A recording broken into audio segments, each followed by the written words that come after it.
Hello friends, and welcome to the last episodes in this set of our adventures. We are now on the border with Uruguay, only separated from Montevideo by a distance of 300 kilometers, stretched along the monotonous fields that are able to calm down even the craziest thrill seeker.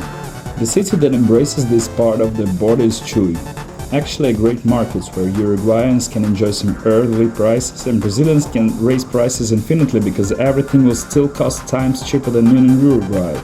The town is nothing of a special and reminds Paraguayans Ciudad del Este in a miniature.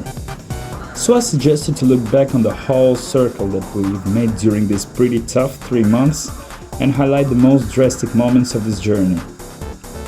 Let's take a look at the map. Our goal was to avoid any other transportation rather than our motorcycle.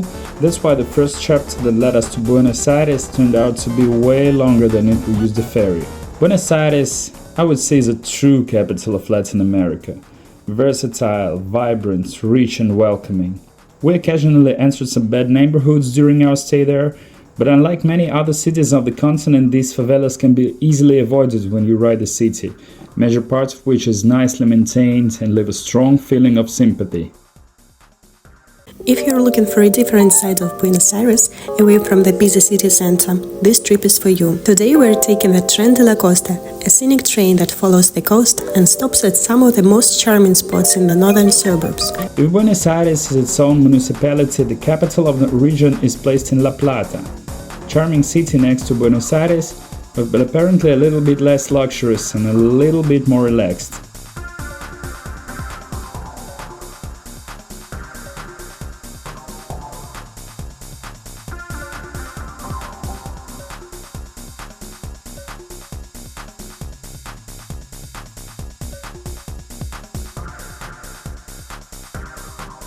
The appearance of the central cathedral assures you one more time.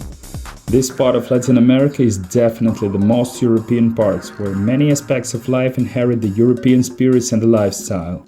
Today's adventure is leaving the chaos of Buenos Aires behind and heading to Córdoba with a sleepover in Rosario.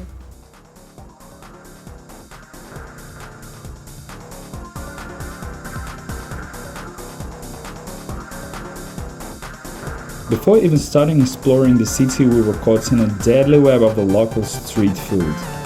Those of our friends from other parts of Argentina may argue, but to me, the best choripanes in Argentina are served here in the street markets. Rosario seems to be a glorious reminder of Argentina's military glory back in the days. Its pompous and heroic central part takes back to the past where Argentina was a power, able to withstand the economical challenges and compete with the most heavyweight empires of the early 20th century. The next city was Córdoba, an educational and cultural center of Argentina, known for being slightly different in terms of almost everything. An interesting city, but why not that catchy? Probably we were already thinking of Mendoza and the Andes foothills that were our next destination. Mendoza is a lovely, peaceful city with leafy streets and stunning views of the Andes. But what truly puts it on the map is the wine. Mendoza is perfect for growing grapes, thanks to its sunny climate, high altitude and dry air.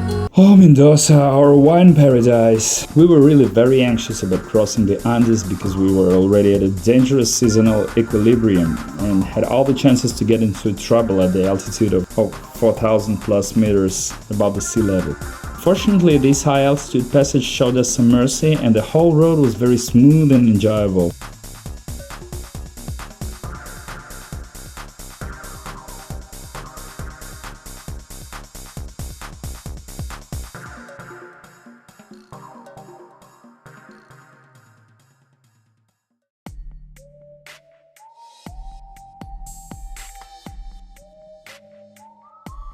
This overview doesn't describe all of our adventures that are available on our channel because I'm trying to keep a focus on the route itself. So if you want to see more of our Santiago experience, the link will be in the description.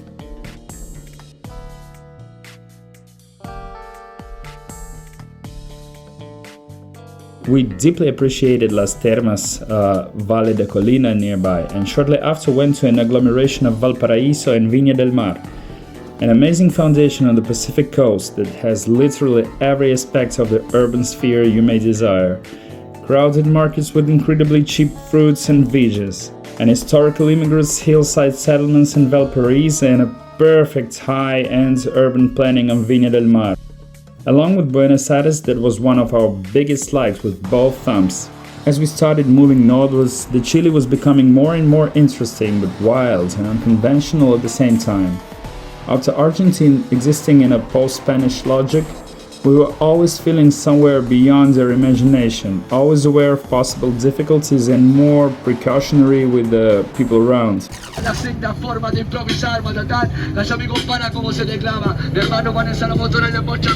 I think that those people who regularly cross the border for work feel like the characters in Severance series. You just cannot be yourself if you belong to one of these two countries, such a difference in everything. No more mata sherba and asado, but a lot of everything that somehow just never appears on the other side of Andes. We passed historically saturated and vibrant cities of Coquimbo and La Serena, and finally reached Antofagasta, a big city which opens its gateways both into the endless Pacific Ocean and upwards to the Atakama Desert. Despite the fact that our journey seems for us as something unbelievable and exotic, my honest opinion that at least 60% of the overall distance represents more or less nothing really remarkable. Fields with the grazing cows and the small villages that looks more or less the same in any part of the world. That's why Atakama Desert and our second Andes crossing touched us so much. It was something a human eye would never forget. My strong recommendation is to watch this full series via links above and in the description, because I bet it was the most unbelievable part of our journey. As we started with Atakama and later crossed the Andes at the extreme altitude getting back to the Argentine, but 1000 kilometers northwards we evidenced the beauty that we ever refused to believe in. Thanks to cocoa leaves keeping us up all the time. But the price for beholding this grandeur was obvious. As soon as we descended into the valley, the sides became completely undistinguishable shortly after. Our way led us to Formosa, the last frontier before entering Paraguay, a country not so many people had a chance to visit. But those who had often were leaving some pathetic reviews on this poor country that pretended to be still recovering from the total annihilation back in the days. However, we fell in love with Paraguay. I have a thorough thread of reviews in this video linked above. But if I ever will come to the Tribune to state something viral, I will definitely say don't underrate Paraguay, one of the loveliest countries we have ever visited. Definitely, we would like to know more about Paraguay and to ride it through in every direction. This time we followed the only path we could, straight to the triangle of Paraguay, Brazil and Argentine borders. The place where the nature has crafted one of its biggest wonders, the waterfalls of Iguazú. Again, we have a thorough and informative video about it, but I just cannot omit it while making our overview on the journey.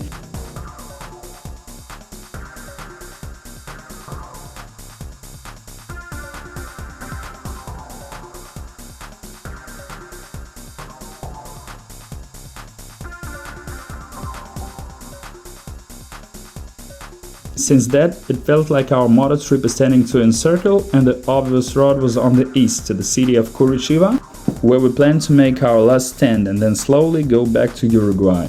I think it's worth mentioning that the south of Brazil is one of the best locations not only to travel around but to live as well. It has a lot of obvious explanations that are still present in the videos referring to the links as above so below, so take your time if you have been thinking that all Brazil is like Rio de Janeiro. Absolutely not. This is where our journey comes to its starting point. We have reached Chuy, which is already partly Uruguayan. I hope this overview will help you to navigate through our numerous videos made during this trip and make your own conclusions if you decided to go into your own trip. And we would like to say bye bye and hopefully see you in the upcoming videos dedicated to the life hacks and the budget trips. Thank you for your attention. If you found this content interesting, don't hesitate to press subscribe button to encourage us for more interesting projects.